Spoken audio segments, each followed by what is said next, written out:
July 4th, 1945, 0820 hours. Schönberg District, American Sector, Berlin. Frau Elisabeth Müller stood in what had been her kitchen, balancing on broken floorboards above a cellar filled with rubble. Around her, Berlin stretched in every direction as a landscape of total destruction. 80% of the buildings were damaged or destroyed. The Tiergarten's ancient trees had been cut for firewood during the final siege. The Reichstag was a burned shell. The Kaiser Wilhelm Memorial Church stood roofless against gray sky, its spire shattered, stained glass ground into colored dust in the streets below. Her family, herself, her elderly mother, and 2 children ages 7 and 9, lived in 3 rooms of what had been a 6-story apartment building. The upper floors had collapsed during a February air raid. They shared the space with 2 other families, all of them surviving on whatever they could scavenge. Her children hadn't eaten a proper meal in 4 days. Her mother's cough sounded like the pneumonia that was killing people daily in the ruins. She heard the trucks before she saw them. American military vehicles rumbling down streets, cleared just days earlier. Elizabeth's first instinct was to hide. The propaganda had been explicit. Allied occupation would mean revenge, starvation, brutality. Germany had bombed London, had committed atrocities across Europe. Now, Berlin lay defeated. What mercy could Germans expect? But she was too tired and too hungry to hide. They had no reserves left, no strength for hiding, no energy for fear. She stayed standing on her broken floor, watching as American trucks rolled into the square that had once been a marketplace. The trucks stopped in perfect formation. American soldiers jumped down, young men in clean uniforms that seemed impossibly well supplied. They moved with energy that comes from adequate food, luxuries that had become foreign to Berlin's survivors. Elizabeth waited for them to begin requisitioning supplies, imposing harsh occupation. Instead, the soldiers started unloading crates. Not weapons, food, medical supplies, building materials, crate after crate stacked under officers' supervision. A sergeant approached, speaking German with a heavy accent. "Ma'am, we're establishing a distribution point here.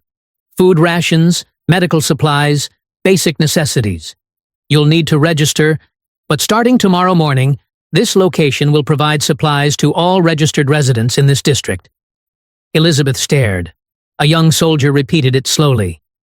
"Free food for civilians, you and your family, starting tomorrow." "You're giving us food?" Elizabeth managed in broken English. The sergeant nodded. "Yes, ma'am. War's over. You need to eat." Elizabeth began crying, not from gratitude but from the collapse of every expectation. The Americans who'd bombed her city, who had every right to let Berlin starve, they were bringing food. They were treating defeated enemies like humans, requiring assistance rather than criminals deserving punishment. The mathematics of ruin. Berlin in summer 1945 was a humanitarian catastrophe requiring immediate intervention to prevent mass death. Nearly 3 million people remained in a city where 4 out of every 5 buildings couldn't provide shelter. The water system no longer functioned. Electricity was a memory. Sewage flowed into streets because underground pipes had been shattered. Civilians were dying daily from starvation, disease, and exposure. Without rapid intervention, tens of thousands more would die within weeks. American forces entering western sectors faced immediate crisis. Hundreds of thousands of civilians needed food, shelter, and medical care. The choice was clear: prevent humanitarian catastrophe or watch a city die. American military government chose intervention. The policy was practical. A starving, diseased Berlin would create security problems and propaganda victories for Soviet communism. A functioning Berlin under American administration would demonstrate democratic competence. But the policy also reflected American values about proper conduct even toward defeated enemies. Colonel Frank Howley, commanding American military government in Berlin, was direct. These people supported Hitler. Their government committed atrocities, but they're also starving civilians. We're going to prevent humanitarian catastrophe because that's what civilized nations do. We'll hold them accountable through proper legal processes while ensuring they don't die of starvation. That's how you occupy properly, with justice and humanity both. The first distribution, July 5, 1945. 615 hours. Elizabeth arrived 45 minutes early. At least 200 people already waited in lines organized by American military police, directing them with hand gestures and basic German. The crowd was mostly women, children, and elderly men. The younger men were dead, captured, or missing. Berlin's final defense had consumed a generation. At exactly 7 o'clock, distribution began. American soldiers at tables took information, name, address, family size, and issued ration cards. When Elizabeth reached the table, the soldier was patient with her broken English, carefully writing details. Your ration card. Present this at distribution. You'll receive rations for 4 people. Come every 3 days. Don't lose this card. Then she moved to actual distribution. The American soldier smiled slightly and began filling her bag. Bread. Real bread. Fresh enough she could smell it. Cans of meat, beans, vegetables. Powdered milk with instructions in German. Real coffee.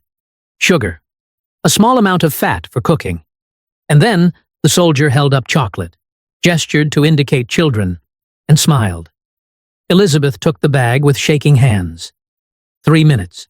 Professional, efficient, impossibly generous. When she reached home and showed her mother and children, her daughter started crying. Her son touched the chocolate like it might disappear. Her mother stared. They're feeding us. I don't understand it, but they're feeding us. That evening, Elizabeth's family ate bread with real butter, beans with vegetables and meat, and each child had half a chocolate bar. Her daughter ate hers slowly, savoring. Her son devoured his quickly, then looked guilty. There will be more, Elizabeth told them. We go back in 3 days. Why are they helping us? Her son asked. Teacher said Americans were evil. Elizabeth didn't have an answer. Everything they'd been told had been wrong.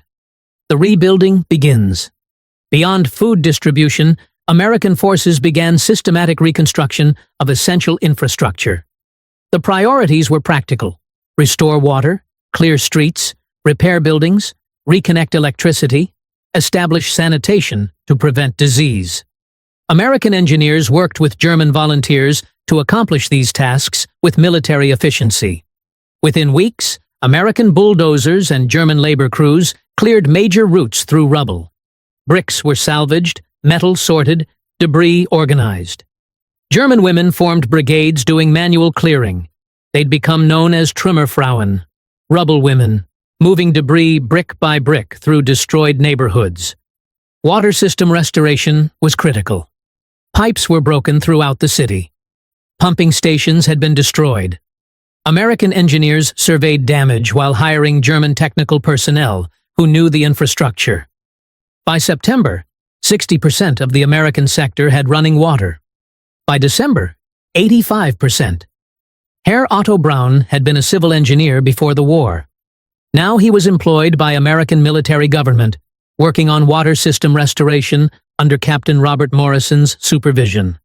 Otto had sworn after surrender never to work for occupiers. That lasted 3 weeks, until starving made dignity less important than survival.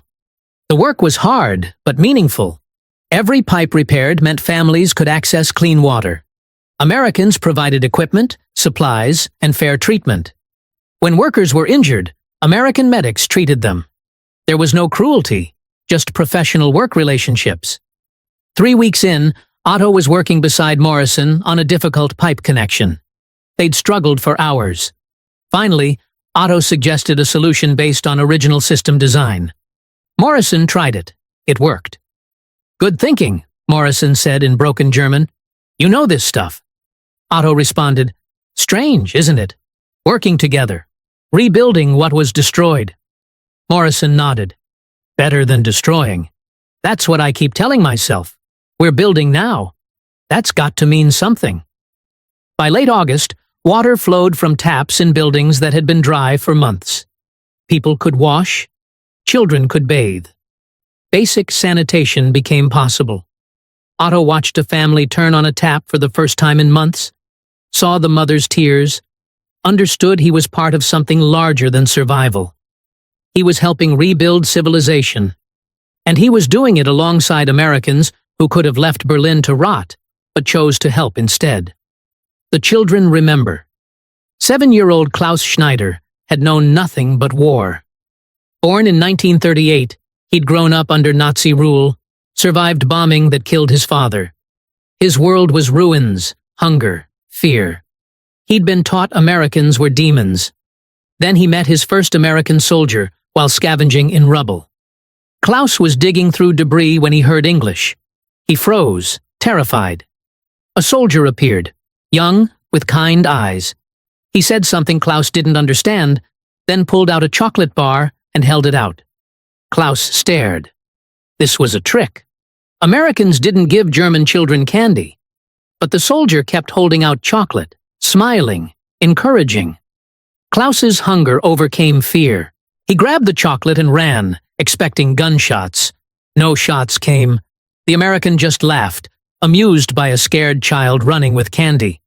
Klaus ran home, showed his mother. She examined the Hershey bar carefully, checking for poison. Finally, she tasted it. Her eyes widened. It's real. An American soldier gave you real chocolate. They shared it that night. Klaus, his mother, his sister, his grandmother. Small pieces savored slowly. The sweetness was overwhelming. But more overwhelming was the implication. Americans gave children candy. The propaganda had been lies. Over following weeks, Klaus encountered more American soldiers.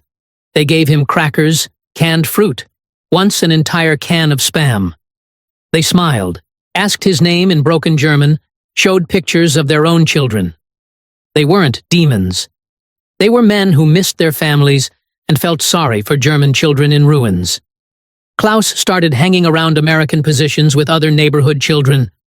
Soldiers would give them small tasks, carrying messages, showing them streets, and pay with food. Not slave labor, just simple jobs that helped soldiers navigate while giving children something to do and food to eat.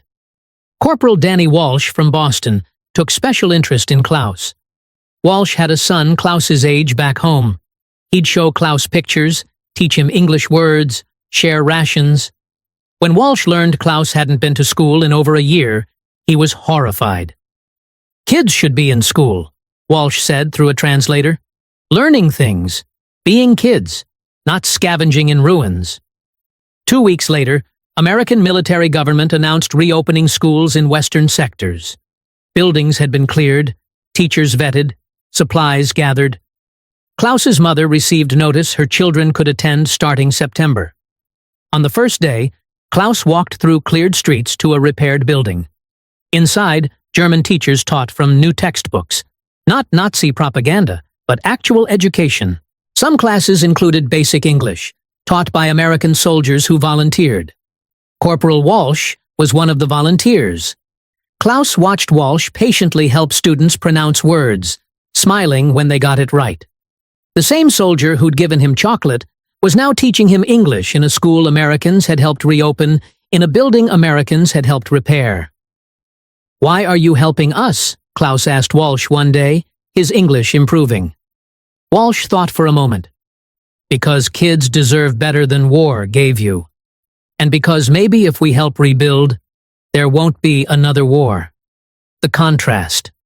The difference between American and Soviet occupation was stark and immediately visible. The Soviet sector experienced systematic looting, widespread violence against women, arbitrary arrests, minimal humanitarian assistance. Soviet soldiers viewed Berlin as conquered territory to exploit.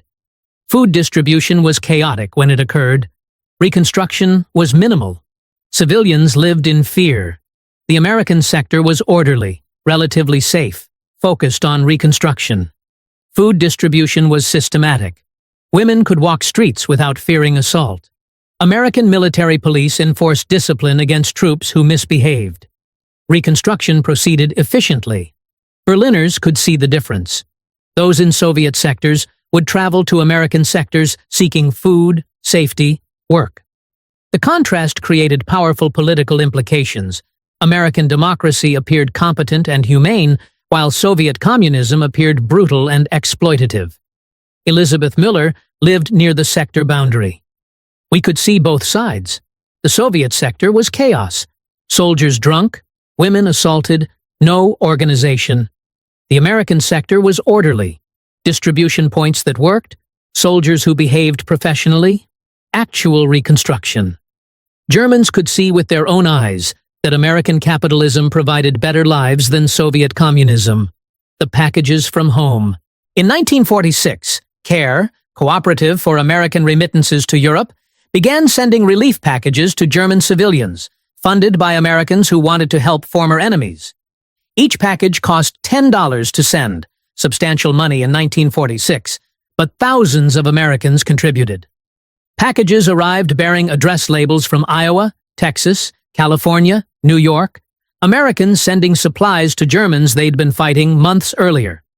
The psychological impact exceeded material value. These weren't government rations distributed for strategic reasons. They were voluntary gifts from private citizens who'd chosen to help people who'd been their enemies. Elizabeth received a care package in spring 1946 from the Miller family, Milwaukee, Wisconsin. It contained canned meat, powdered milk, chocolate, coffee, knitted socks, and a handwritten note. "We hope this helps. We're praying for your family's recovery." I cried reading that note, Elizabeth remembered decades later. Americans whose city hadn't been bombed, who had no obligation to help, they'd voluntarily sent food to a German family they'd never meet. That generosity from former enemies taught me more about American values than any propaganda. The Nazis told us Americans were selfish. Instead, they were the most generous people I'd ever encountered. The schools come alive. American authorities prioritized reopening schools, recognizing children required education and structure after years of disruption. Schools were denazified, Nazi curricula replaced with materials emphasizing democratic values, racial equality, peaceful cooperation. American educational specialists worked with German teachers. Some soldiers volunteered to teach English or organize activities. Klaus Schneider started attending reopened school in autumn 1945. It felt normal, something from before the war. American soldiers who taught us English were patient and kind. They showed us pictures of American cities that weren't bombed. For the first time, I could imagine a future that wasn't just ruins and hunger. Schools became symbols of normalcy returning. Children who'd spent years indoctrinated or simply surviving could start being children again, learning, playing, hoping for futures beyond mere survival. The moral weight. American Reconstruction efforts occurred against profound moral complexity about helping people who'd supported the Nazi regime. Many American soldiers struggled with this. They'd fought Germans, lost friends, seen concentration camps. Now they were ordered to help rebuild Berlin. The emotional contradiction was difficult. Private James Wilson wrote home, "We're helping rebuild the city we destroyed. We're feeding people who supported Hitler. Part of me resents it. But when I see the kids, hungry and scared, I can't hate them. They didn't choose this. So we do the work, even though it's complicated." I guess that's what makes us different from Nazis. We can show mercy even when it's hard. This moral complexity defined American occupation. Justice demanded accountability for Nazi crimes. Humanity demanded assistance for suffering civilians. American policy attempted both, prosecuting war criminals while feeding starving children, holding Germany responsible while helping Germans rebuild. The long investment. American Reconstruction assistance in Berlin was down payment on long-term strategic investment in European stability. The policy had multiple objectives: prevent mass starvation, maintain security, demonstrate American occupation meant recovery, not revenge, show capitalism could deliver better outcomes than communism. The Marshall Plan, announced in 1947, formalized this approach. The investment was substantial. Food aid to Berlin from 1945 to 1948 totaled approximately $200 million, equivalent to billions today. Construction materials, machinery, technical assistance. Thousands of Germans hired for reconstruction work. Marshall Plan aid to Germany from 1948 to 1952 reached approximately $1.4 billion. The returns exceeded investment. West Germany became prosperous democracy, reliable ally, economic powerhouse. Berlin became symbol of Western values versus Soviet oppression. The Reconstruction assistance helped create stable, peaceful Europe, rather than breeding ground for future conflicts. The Airlift's foundation. The Reconstruction cooperation established during 1945–47 created foundation for Berlin Airlift of 1948 properly, by making enemies into allies through choosing help over hatred. The final recognition. The ruins of Berlin in 1945 seem to represent only destruction and despair. But in those ruins, American soldiers and German civilians built something unexpected. Cooperation between former enemies, trust between victor and vanquished, foundations for peace that would last generations. The city that had been destroyed became symbol of reconstruction. Enemy civilians who received help became advocates for alliance. Mercy shown in desperate circumstances became cornerstone of lasting peace. Otto Braun, the engineer who'd worked rebuilding water systems, reflected in 1987. Americans could have left us to die. We'd supported Hitler, bombed their allies, killed their soldiers. They had every moral right to walk away and let us face consequences of our choices. Instead, they helped us rebuild. That wasn't weakness. That was strength guided by values we'd been taught to despise, but came to admire. They defeated us militarily, then defeated our ideology by demonstrating that democracy and compassion weren't weakness, but sources of real power. Elizabeth Miller, who'd stood in her destroyed kitchen that July morning expecting revenge but receiving food, lived until 1999. In her final interview, she summarized simply, "The Americans gave us back our lives. My children ate because of American rations. My city functioned because of American Reconstruction. I learned 49. When Soviets blockaded Berlin, cutting ground access to western sectors, American and British forces responded with massive airlift supplying the city entirely by air for nearly a year. The airlift succeeded partly because groundwork had been laid. Berliners trusted Americans, cooperation networks existed, organization was established. The airlift became ultimate proof of American commitment. Former enemies whom Americans had helped rebuild now received extraordinary assistance when Soviets threatened to starve them into submission. Berliners never forgot that Americans chose to supply them rather than abandon them. The transformation measured. By 1948, Berlin's American sector had been substantially rebuilt. 75% of damaged buildings had been repaired or replaced. Water, electricity, and sanitation were restored to pre-war levels. Unemployment had dropped from 80% in 1945 to 15% in 1948. Adequate nutrition was available through combination of aid and restored local production. Crime rates had declined. Schools were reopened, enrollment approaching pre-war levels. Elizabeth Miller reflected on 3 years of transformation. In 1945, I stood in ruins expecting only more suffering. Americans came and helped us rebuild. Not because we deserved it, we didn't, but because they believed in helping even enemies recover. My children grew up seeing Americans as friends rather than conquerors. That's how you end a war. Learned what civilization means by watching Americans choose to help rather than hate. That's a debt Germany can never fully repay, though we've tried through 70 years of alliance and friendship.